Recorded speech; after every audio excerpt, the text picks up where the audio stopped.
চিরায়ত সাহিত্যে আপনাদের সবাইকে স্বাগতম। আশা করি সবাই ভালো আছেন।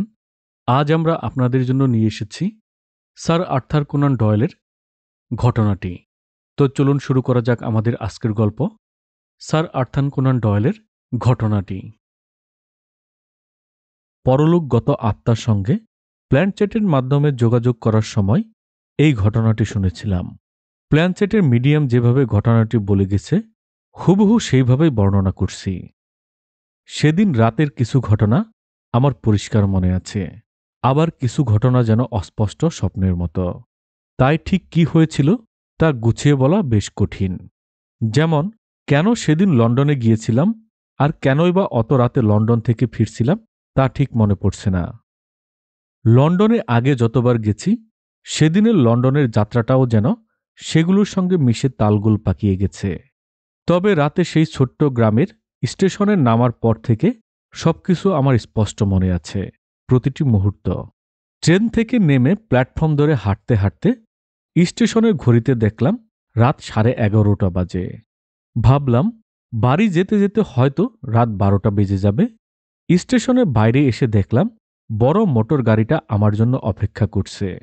ঝকঝকে পেতলের পার্টস আর জোরালো হেডলাইটের জন্য অন্ধকারের মধ্যেও গাড়িটা সহজেই চোখে পড়ল।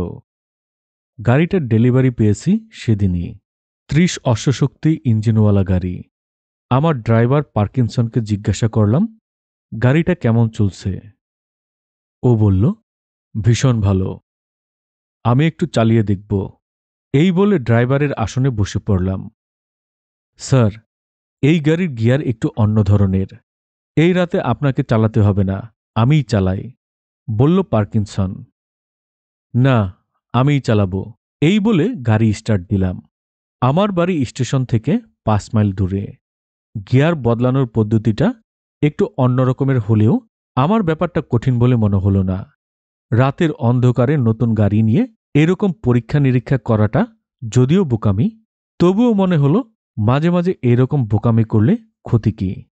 তাছাড়া সব নির্বুদ্ধিতারই তো আর খারাপ ফল হয় না। ক্রিস্টাল হিল পর্যন্ত ভালোই চালালাম, কিন্তু এর পরের 1.5 মাইল রাস্তার বদনাম আছে সারা দেশে।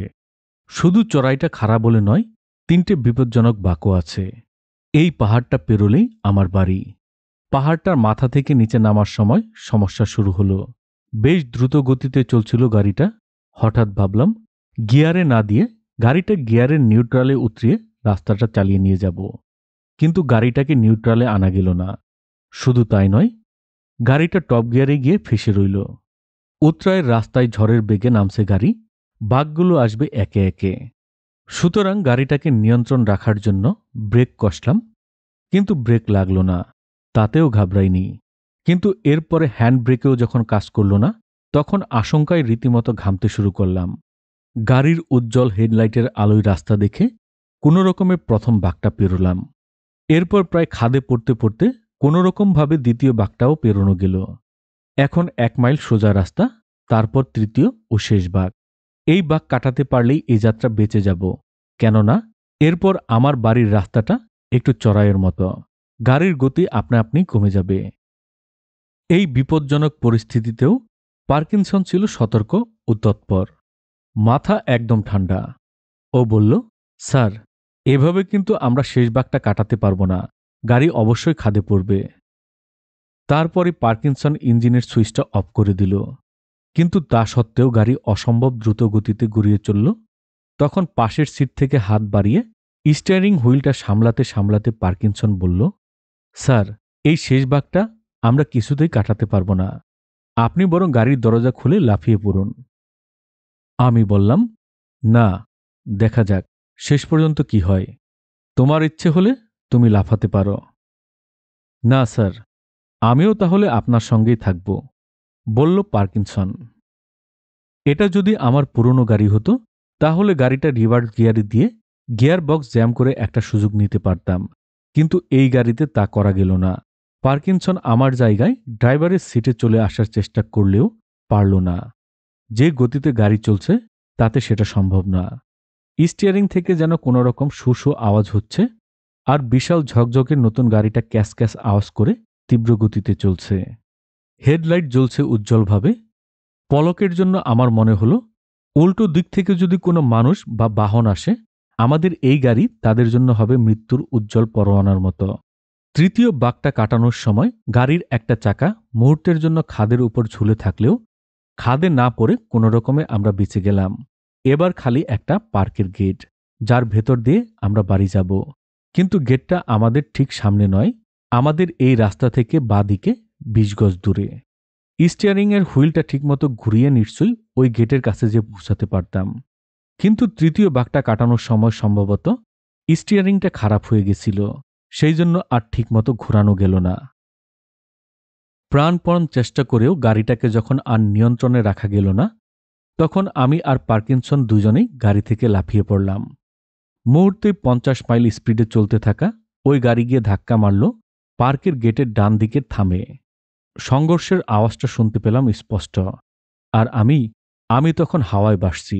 কিন্তু তারপর কি হলো? পরে যখন আমি আমার অস্তিত্ব সম্বন্ধে আবার সচেতন হলাম, তখন দেখি রাস্তার ধারে একটা ওক গাছের নিচে ঝোপের মধ্যে পড়ে আছি। একটা লোক আমার পাশে দাঁড়িয়ে। প্রথমে মনে হলো লোকটা বোধহয় পার্কিনসন। তারপর লোকটাকে চিনতে পারলাম, আমার কলেজ জীবনের প্রিয় বন্ধু স্ট্যানলি। আমাদের দুজনের মধ্যে ছিল গভীর বন্ধুত্ব। এই সময় এবং এই পরিস্থিতিতে ওকে হঠাৎ দেখতে পেয়ে একটু অবাক হলাম। কিন্তু তখন আমার যা অবস্থা, বিপর্যস্ত আচ্ছন্নভাবে সবকিছুই স্বপ্নের মতো লাগছিল। যা দেখেছি বিনা প্রশ্নে বা বিনা সংশয়ে তা মেনে নিচ্ছি। আমি বললাম, ওহ, কি সাংঘাতিক অ্যাক্সিডেন্ট। স্ট্যানলি মাথা নাড়ল। ওর মুখে আগের মতো সেই স্বচ্ছ সুন্দর মৃদু হাসি। আমি নড়াচড়া করতে পারছিলাম না, নড়াচড়া করার ইচ্ছাও ছিল না। কিন্তু আমার সমস্ত ইন্দ্রিয় সজাগ। আমি দেখতে পাচ্ছিলাম কিছু লোক লণ্ঠন হাতে নিয়ে গাড়িটার ভগ্নাবশেষের গাছের নিচে দাঁড়িয়ে নিচু গলায় কথা বলছে। চিনতে পারলাম ওদের, বাড়ির দারোয়ান, তার বউ আর দু একজন। ওরা কেউ আমার দিকে তাকাচ্ছিল না, গাড়ি নিয়ে ব্যস্ত ছিল। হঠাৎ যেন কেউ যন্ত্রণার চিৎকার করে উঠল। একজন বলল, পুরো গাড়িটার ওজন ওর উপরে পড়েছে, খুব আস্তে করে গাড়িটা তুলে ধরো। এটা আমার পা, কে যেন বলল। গলাটা চিনতে পারলাম, পার্কিনসন কথা বলছে। স্যার কোথায়? বলে চেঁচিয়ে উঠল পার্কিনসন। এই তো, আমি এখানে, আমি উত্তর দিলাম। কিন্তু কেউ আমার কথা শুনতে পেল না। সবাই গাড়ির সম্মুখে ঝুঁকে পড়ে কি যেন দেখছিল। স্ট্যানলি আলতো করে আমার কাঁধে হাত রাখল। আহ, কি আরাম ওর স্পর্শে। আমার ভারী ভালো লাগল। ব্যথা ট্যাথা নিশ্চয় নেই, কি বলো? স্ট্যানলি জিজ্ঞাসা করল। না না, একদম নেই, আমি বললাম। হ্যাঁ, সেটাই তো স্বাভাবিক, ব্যথা একদম থাকবে না, বলল স্ট্যানলি। এবং তখন বিস্ময়ে অভিভূত হয়ে আমার মনে পড়ে গেল স্ট্যানলি, ও তো অনেকদিন আগে আন্ত্রিক রোগে মারা গেছে, সেই বোর যুদ্ধের সময়। কান্নায় অবরুদ্ধ গলায় ওকে আমি বললাম, ভাই স্ট্যানলি, তুমি তো বেঁচে নেই। স্ট্যানলি ওর সেই সহজ সুন্দর হালকা হাসি হেসে বলল, তুমিও। এই গল্পটি স্যার আর্থার কোনান ডয়েলের হাউ ইট হ্যাপেন্ড গল্পের অনুবাদ। ধন্যবাদ। এই ছিল আমাদের আজকের গল্প, স্যার আর্থার কোনান ডয়েলের ঘটনাটি। যদি গল্পটি ভালো লাগে তবে আমাদের চ্যানেল চিরায়ত সাহিত্যকে লাইক, কমেন্টস ও সাবস্ক্রাইব করে আমাদের পাশেই থাকবেন।